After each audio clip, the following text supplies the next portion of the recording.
South of the sprawling metropolis of Mexico City lies a place seemingly untouched by time.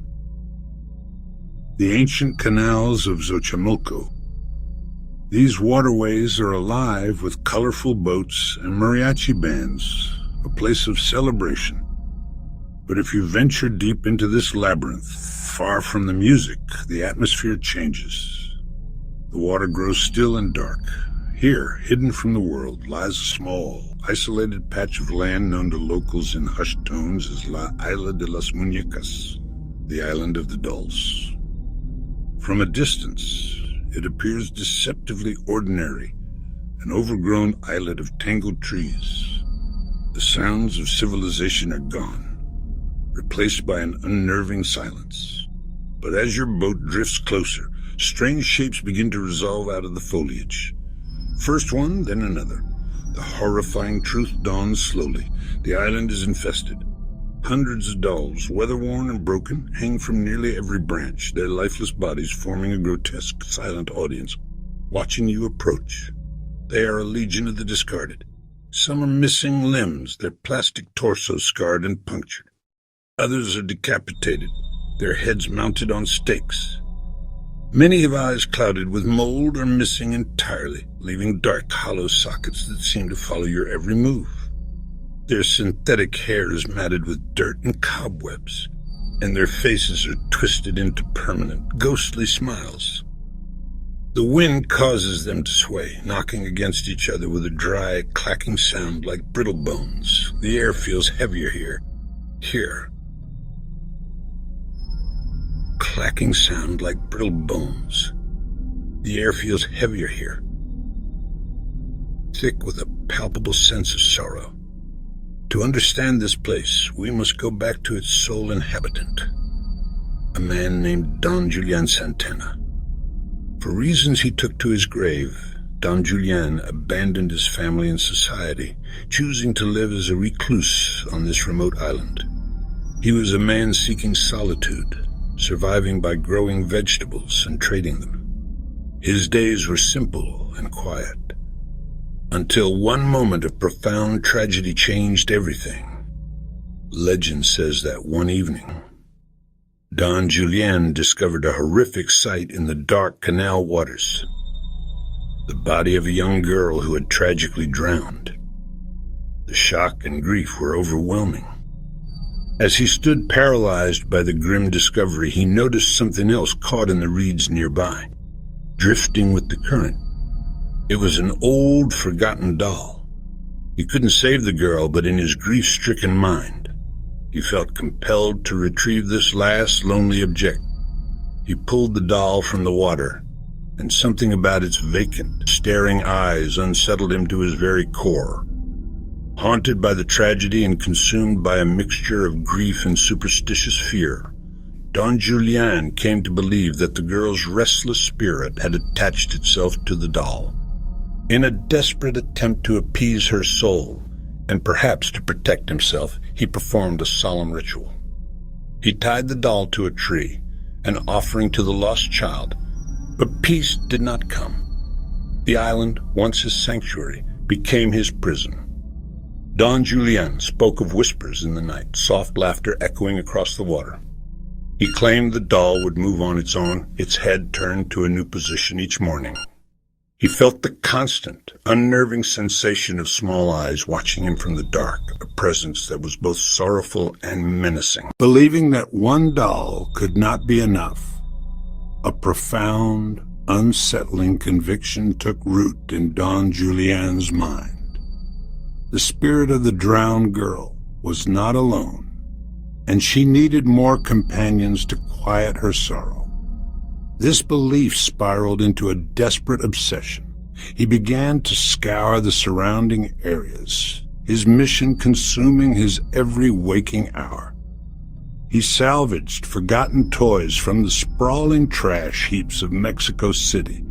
His hands, sifting through, refused to find a plastic limb or a glass eye. He bartered what little he had at local markets for dolls that were broken, discarded, and unwanted. He would even wade into the murky canals, pulling dolls from the same dark waters that had claimed the girl, their hollow bodies filled with mud and algae. What began as a small, personal shrine soon metastasized across the entire Chinampa. Over time, every available surface became a macabre gallery. He hung them from tree branches with bits of wire and string. He nailed them to the walls of his small hut, their vacant eyes staring out from the weathered wood. Fences that once marked the boundaries of his land became grotesque barricades of plastic and cloth. The island was no longer a garden. It was a monument to the lost, populated by a silent, ever-growing army of dolls. Exposed to the relentless sun and rain, the dolls began to decay in unsettling ways. Their plastic skin cracked and blistered. Their arms dangled at unnatural angles, like the broken branches of the trees they hung from. Their once brightly colored clothes faded to muted, ghostly shades. Their hair fell in tangled, matted clumps across their faces, obscuring eyes that were missing.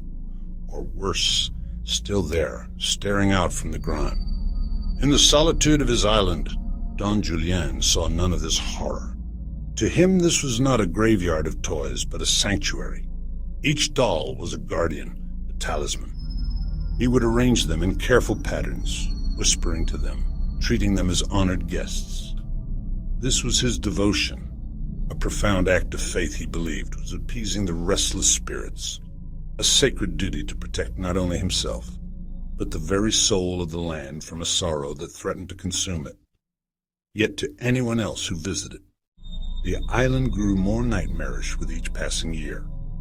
Travelers who set foot on the Chinampa reported an immediate, suffocating sense of being watched. It was an uncanny feeling that hundreds of tiny heads were following their every move.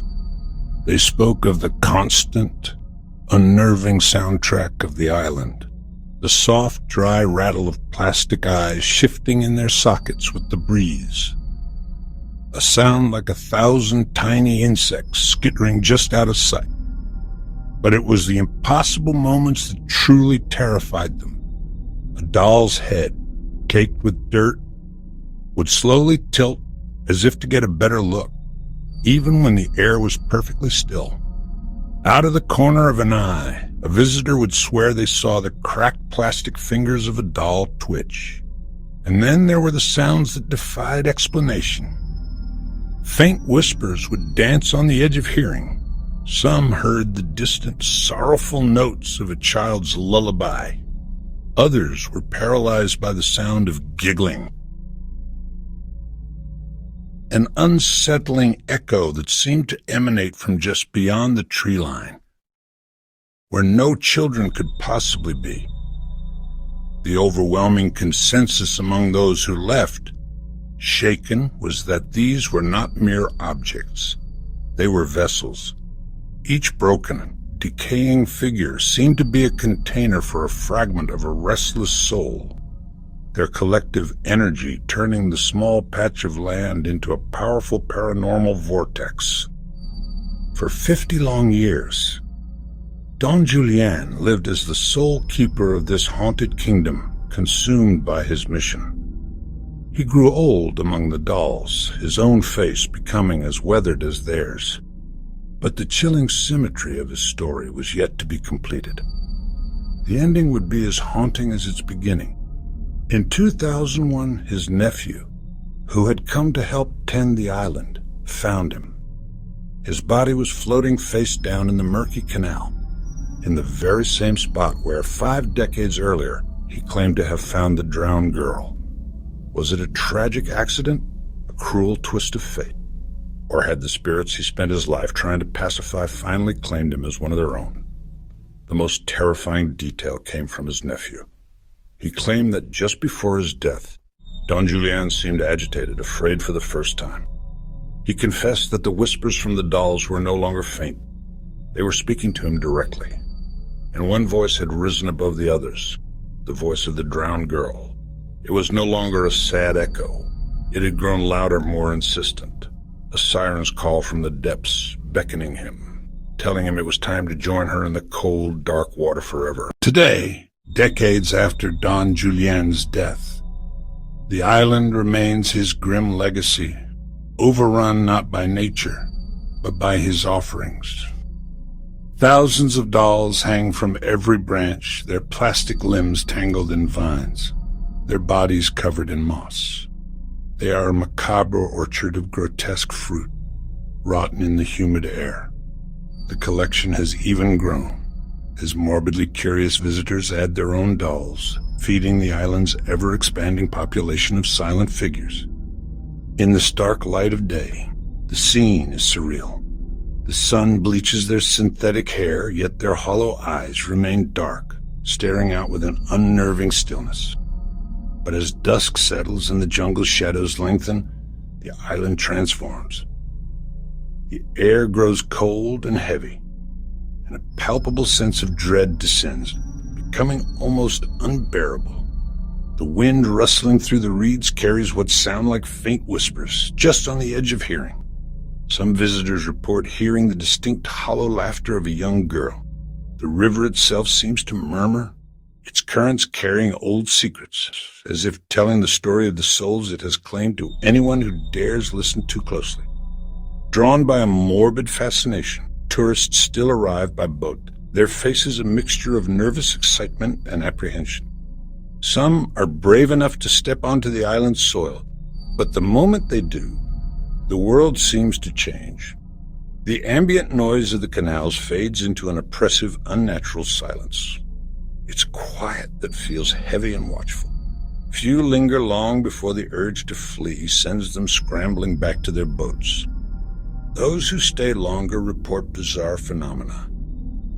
Camera batteries drain in an instant. Video recordings are plagued with glitches and audio distortions that capture disembodied whispers. People say their own voices are swallowed by the heavy air, a shout becoming a muffled cry. But the most common claim is the feeling of being watched, a collective, unblinking gaze that follows your every move, a silent consciousness tracking you until you are safely back on the water. The island breathes a primal suspicion into your heart. Every creak of a branch feels intentional. It tells you, in no uncertain terms, that you are an intruder and you are not welcome. You are never, ever truly alone here. This is why the legend endures. Don Julián's creation was never a sanctuary. It was, and remains, a trap, a web of sorrow and plastic that ensnares wandering souls. The dolls, once symbols of innocence, have been corrupted into vessels of sorrow, and this ambiguity has split the legend in two. There are those who insist the spirits are grateful, that the dolls are protectors watching over the island. But there is a darker interpretation. Others believe Don Julián's ritual failed catastrophically. The dolls are not homes, but prisons. Their cracked, smiling faces are grotesque masks for suffering, their hollow eyes windows into an eternity of torment. Whichever truth you choose to believe, one fact is undeniable. The island of the dolls is not silent. It is aware. It watches. It whispers. And if you find yourself drifting too close on the water at night, you may feel hundreds of tiny eyes staring from the darkness, and an undeniable pull waiting for you to step ashore and join the collection forever.